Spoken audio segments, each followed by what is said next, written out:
Hi friends, welcome to Beautifully Bookish Bethany. In today's video, I am doing a reader's guide to Silvia Moreno-Garcia. While she's actually been writing for quite a number of years and has a decent backlist, Mexican Gothic was a breakout novel for her, and so a lot more people are starting to pick up her books and may be wondering where to start, what to read, and how to make sense of her as an author because she is a little bit unusual in terms of the things that she writes. So if you have ever wondered, where do I start with Silvia Moreno-Garcia? What is a guide to her books? Why does she write in so many subgenres? I've got you covered in this video. We're going to talk all about it.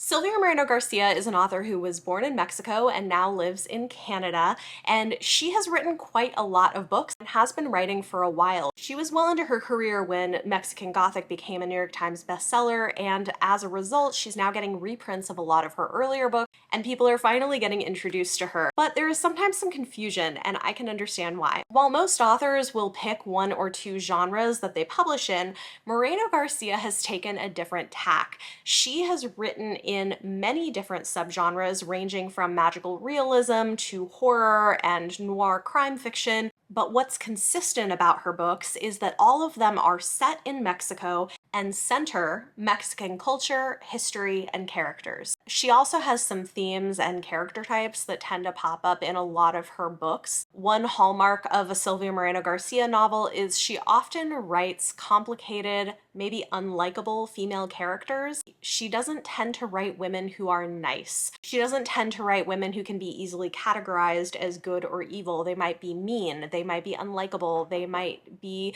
conniving or devious or self-centered or just complicated in these various ways. She writes these really human women and human characters, which is something I love about her books, but it is a thing that some people are not fans of. She often talks about colonization and the long-term effects of colonization, and all of her books are very deeply rooted in her Mexican heritage. I love the work that she does, and I love the project of her career.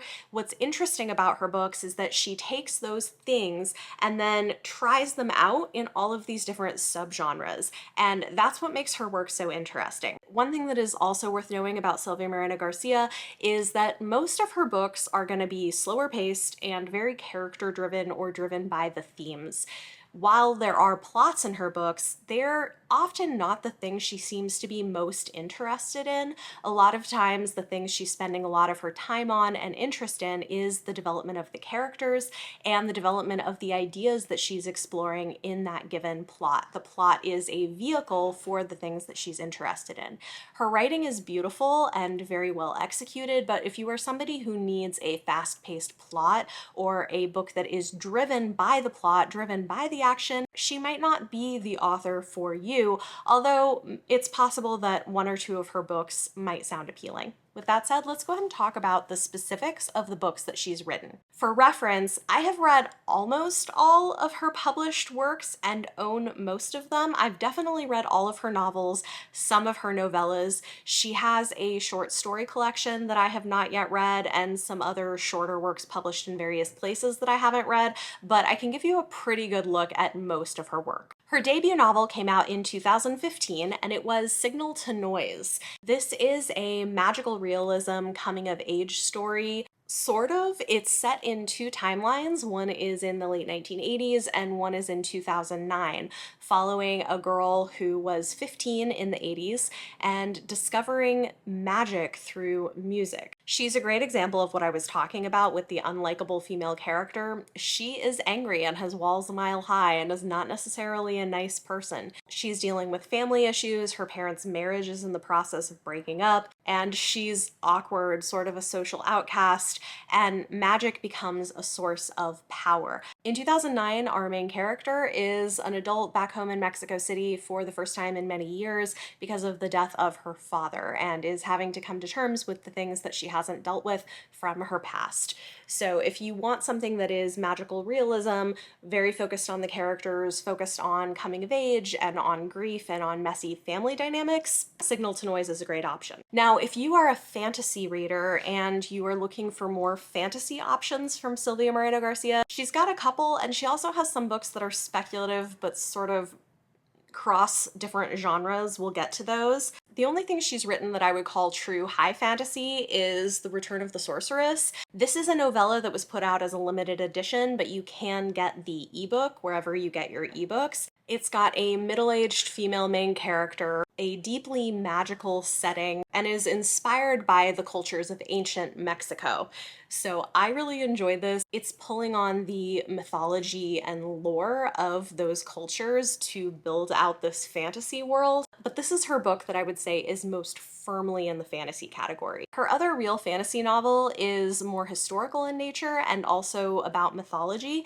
That is Gods of Jaden's Shadow. This one is set in 1920s Mexico. It's very much grounded in the history of that time and place, but pulls on Mayan mythology. This is where a Mayan god of death is reawakened by a young woman, and they kind of go on a road trip together. It's a magical, historical, coming-of-age story that's a little bit of an interesting mashup, but you're gonna learn a lot of things about Mexico in the 1920s that you probably never knew, and it's got a lot of interesting Mayan references. One of my favorite books from Silvia Moreno-Garcia is loosely fantasy, but I would call a novel of manners.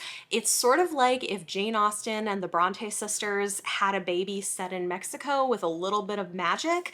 That's The Beautiful Ones. I love this. It is a romance of manners that does get a little bit dark and has a tiny bit of magic. I wouldn't quite call this fantasy, but it has a bit of a fantastical element to it. So if you like that kind of a thing, I think this is gorgeous. It also has this stunning new cover because it went out of print in the original and has now gone back into print with a new cover as a paperback novel. Now, Silvia Moreno-Garcia has also written a few books that I would call noir. They take different tacks on the noir genre, but Certain Dark Things is her noir vampire story. This takes Mexican mythology of vampires and creates this really interesting paranormal world, but then also has this kind of noir mafia crime element to it.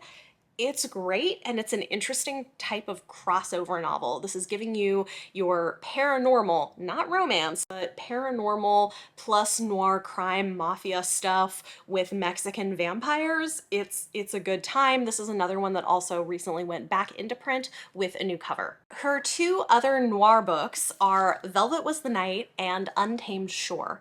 Untamed Shore came out from a smaller publisher and recently went out of print. I think she is working to get it into print with a larger publisher and probably a new cover, so keep an eye out for that. But this is a historical noir sort of murder mystery centering a young woman in Mexico. This one deals with themes of colonization and white people coming to Mexico. It's really interesting. And then Velvet Was the Night is set in the 1970s. It is another kind of noir crime thing dealing with the history of Mexico in the 1970s.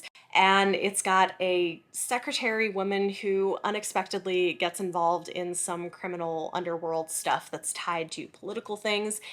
Again, very interesting. Historical plus noir and crime. But maybe you want historical with a hint of science fiction. In that case, you could pick up The Daughter of Dr Moreau. This is a retelling of the island of Dr Moreau set in 19th century Mexico. And it is again dealing with themes of colonization and the oppression of indigenous Mexican peoples. Dr Moreau is a white man who has come to do his experiments, and his daughter is a biracial young woman who is one of our main characters. Very, very interesting retelling, drawing on a lot of the real history of the time with a slight speculative element to it. One thing that is worth noting is that some people went into this expecting it to be a horror novel because it was one of her first books after Mexican Gothic, which is horror. We will get to that.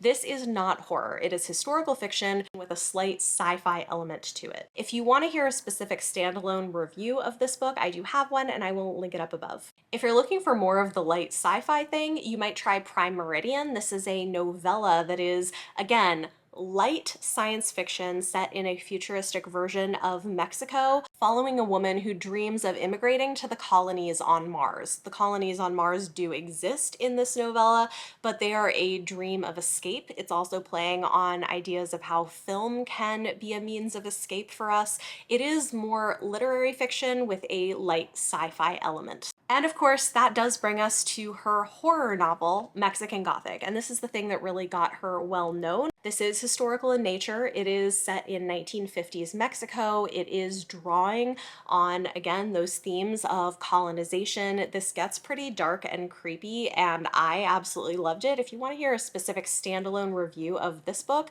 I will link it up above. And from what I understand, Moreno-Garcia is currently working on another horror novel. So if you liked her horror, keep an eye out, there's more to come. I want to reiterate that while I absolutely love and adore Silvia Moreno-Garcia, she has become a favorite author for me. I understand why she may not be everybody's cup of tea. She does tend to be a little bit more literary in the way that she writes genre fiction. She's more interested in exploring underlying themes. There's a lot of nuance to her books. She does characterization in a way that may not work for everybody. But if you've been interested in trying her out, hopefully this video gives you some insight into some places that you might start, depending on your own genre interests and the types of things you enjoy. My personal favorites from her, in addition to the beautiful ones, are Mexican Gothic and The Return of the Sorceress, but that's me and everybody has their own favorites. Talk to me in the comments down below. Let me know any of your thoughts or feelings on this video. Let me know if this was helpful for you. Hopefully it was. And for question of the day, let me know if there's another author, ideally one that I've read pretty widely from, that it would be helpful to have a reader's guide to. I may make another one of these in the future. If you like this video, it always helps if you give it a thumbs up. Subscribe if you want to see more. Thank you so much for watching, and I will see you next time.